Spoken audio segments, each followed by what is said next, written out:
Olá, gente. Eu sou o Lucas Docas e nesse vídeo falarei sobre alguns conceitos básicos sobre armas brancas para depois podermos começar a falar de cada categoria de arma branca em um vídeo separado.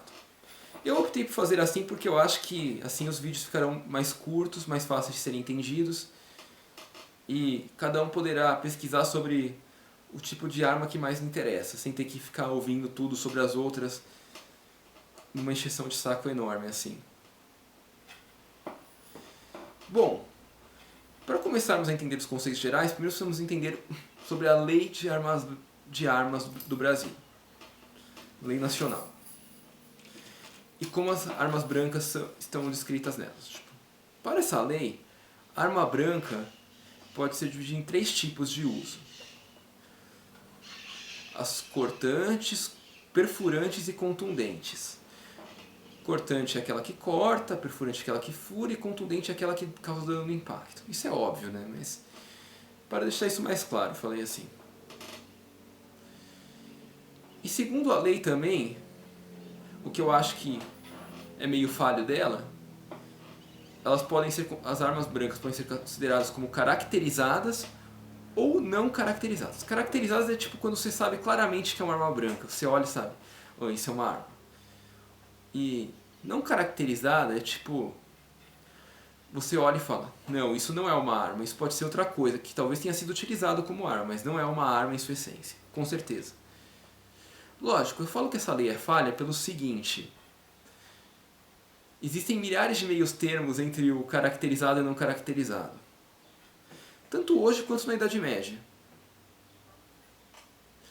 E como eu já falei em outro vídeo anterior, armas brancas não são reguladas, não há nenhuma regulamentação para impedir o uso delas, a menos com exceção das espadas cerimoniais do exército ou das forças armadas no geral. Mas aí, tipo, essa proibição tem muito mais a ver com a patente envolvida na espada do que com o próprio dano que ela pode causar, com seu impacto físico, assim.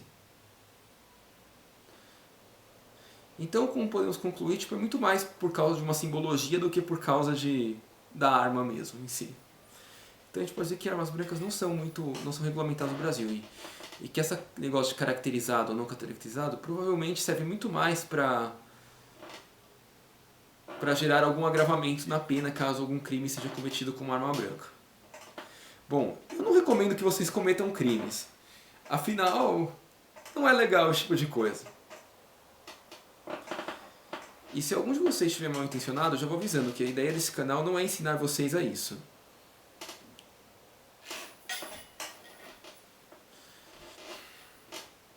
O que é meio óbvio, né? Mas enfim, vamos pra frente. Mas por que eu falei esse conceito aqui sobre cortante, perfurante e contundente? Porque as utilidades das armas brancas são sempre essas três. Lógico, elas nem sempre têm apenas uma delas.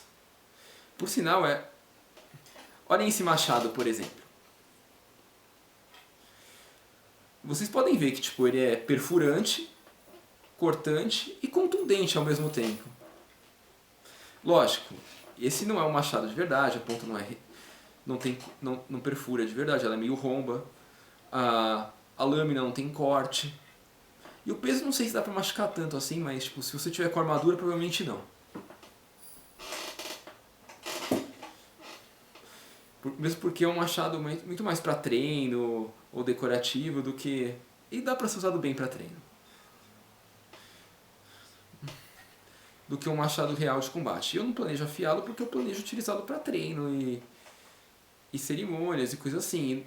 E não pra ficar lutando, mesmo porque, tipo, arma branca pode ser um negócio muito legal pra praticar algum esporte, algum exercício, não sei o que, mas sejamos sinceros, ela será inútil contra um oponente com arma de fogo, a menos que você seja muito bem protegido e planejado pra lutar contra ele. O que é praticamente impossível de acontecer. Então, tipo, você estará claramente em desvantagem, não vale a... E acho que é até por isso que eles não regulam, né? Eu particularmente sou contra qualquer proibição ou regulamentação de armas. Acho que deveria ser tudo livre, mas Mas pelo menos eles tiveram um bom senso de reconhecer que se alguma arma causa dano maior ou que representa ameaça é arma de fogo e não arma branca. Eles tiveram esse bom senso até agora, os nossos legisladores.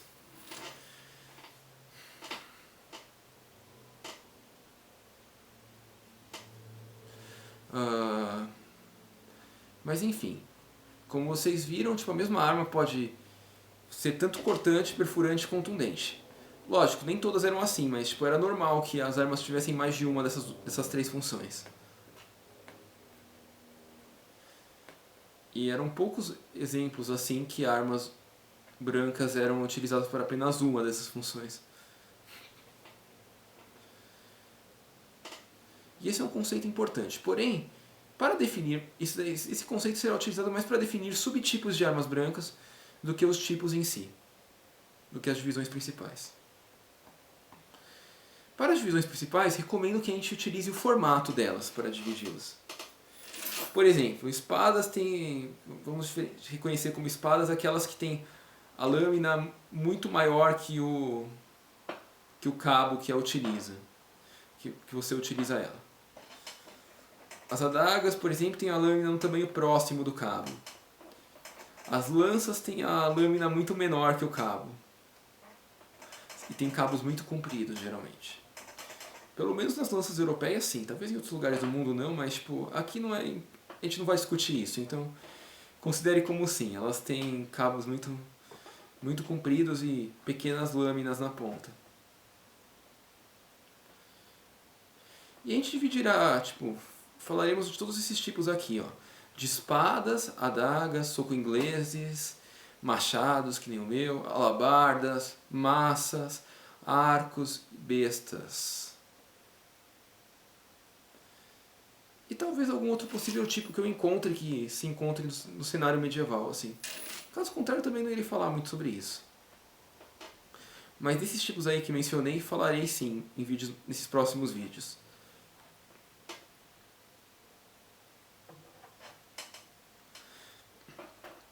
Bom, outro conceito que eu tenho que falar aqui também pra vocês, como a gente está falando sobre a introdução de armas, é que, tipo, a verdade é assim, antes de falar dele eu vou falar o seguinte. Lembra do que eu falei sobre perfurar, cortar e contundir? Vocês lembram ainda do vídeo de armaduras? Se não lembram, acho que eu vou colocar na descrição aqui o vídeo sobre armaduras. E assim vocês podem vê-lo. Mas, por exemplo, as armaduras de pano são mais fracas contra golpes de corte. As de cota de malha contra golpes perfurantes. E as de placa contra golpes contundentes. É bom guardar isso, porque essas são as fraquezas de cada tipo de armadura. E o contrário também, por exemplo, as armaduras de placa são fortes contra golpes perfurantes, as de malha contra golpes cortantes e as de pano contra golpes contundentes. Esses conceitos são importantes de lembrar quando pensarmos na arma que iremos utilizar contra qual oponente iremos utilizar. E por fim, o último conceito que eu queria falar sobre armas, sobre armas brancas de forma geral, antes de finalizarmos o vídeo, é que existem machados como o meu, ó, que eu consigo facilmente segurar e manusear com uma mão. Existem machados muito grandes e pesados que eu só conseguiria segurar e manusear com as duas mãos. E existem machados que eu conseguiria fazer isso tanto com uma quanto com duas. Só que com duas eu provavelmente teria um desempenho melhor com ele do que com apenas uma. A arma que eu utilizo apenas com uma mão, a gente pode dizer que é uma arma de uma mão. A arma que eu utilizo que eu tenho que utilizar as duas mãos, eu posso dizer que são armas de duas mãos. Até aí, óbvio, né? E essa arma que eu posso usar tanto as duas quanto uma mão é o que chamamos de arma de mão e meia. Lógico, esse conceito de mão e meia é uma coisa meio relativa. Depende da sua força. Da sua força como indivíduo e do seu tamanho e coisa assim. Por exemplo, se você é mais forte, a tendência é que armas de duas mãos vão ser maiores e mais pesadas. E por consequência, uma arma que pode ser de mão e meia pra mim, se você for mais forte que eu, pode ser de uma mão pra você. Se você for mais fraco que eu, pode acontecer o contrário. Uma arma que é de mão e meia pra mim pode ser de duas mãos pra você. Lógico, sempre terão aquelas armas que serão sempre de uma mão, tipo as adagas e floretes, são aquelas espadas fininhas. E sempre terão aquelas alabardas e arcos, assim, que é um conceito meio diferente, vou explicar mais daqui a pouco, que serão sempre utilizadas com duas mãos. Vamos falar sobre o arco aqui agora. O arco não é utilizado com duas mãos em função do seu peso ou do seu tamanho, mas sim em função do seu funcionamento. Que você tem que, com uma mão, segurar o arco e com o outro, tem que segurar a corda da flecha para poder disparar.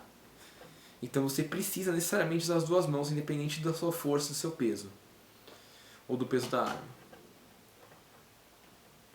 Mas fora o arco, as armas são de... Armas brancas de duas mãos são aquelas muito grandes, pesadas. Geralmente armas de duas mãos têm alcance maior e são mais fortes, causam um impacto maior. E não permitem você segurar um escudo ou se defender tão bem. Então normalmente você vai utilizar elas ou em duelos contra uma pessoa só, ou você vai ser provavelmente coberto ou defendido pelo seu time quando estiver usando ela em uma batalha. Seja uma batalha de HMB ou uma batalha de encenação, ou até uma batalha real, que eu acho que tem pouquíssima chance de acontecer. Eu não vou dizer que é zero porque tipo, a gente nunca sabe o que pode acontecer de verdade. Tem cada maluco que consegue cada coisa nesse mundo que não dá pra explicar, então tipo, eu não vou falar que é zero por isso. Mas enfim, você provavelmente será protegido por algum membro do seu time, caso vá para uma batalha com uma arma de duas mãos. Já as armas de uma mão, você provavelmente utilizará elas mais em duelos e...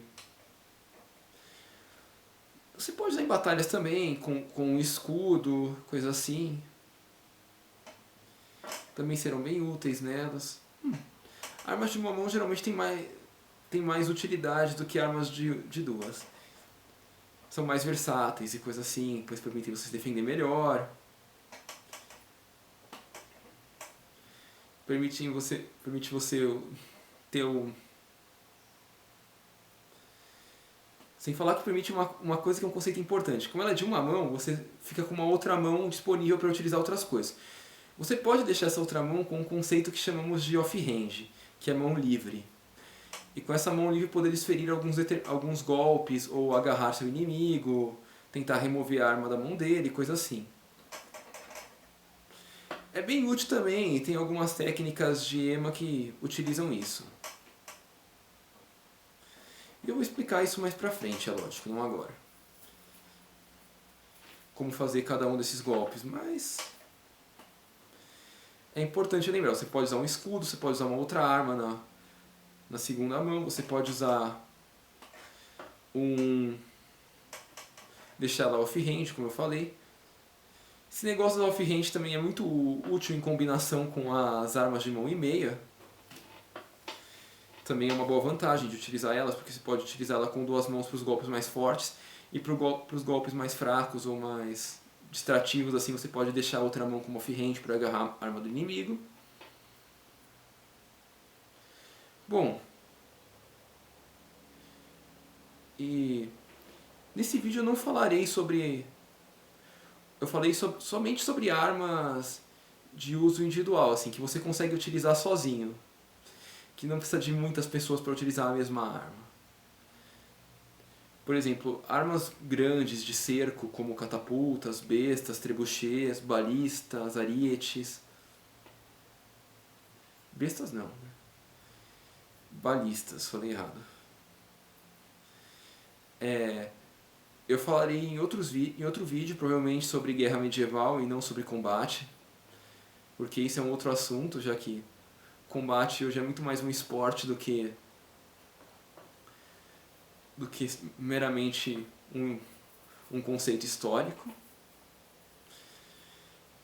E por esse vídeo é isso, gente. Próximo vídeo já falarei sobre espadas. Acredito que com a base que eu deixei nesse vídeo aqui já será o suficiente para entender o próximo. Espero que tenham gostado. Obrigado e tchau.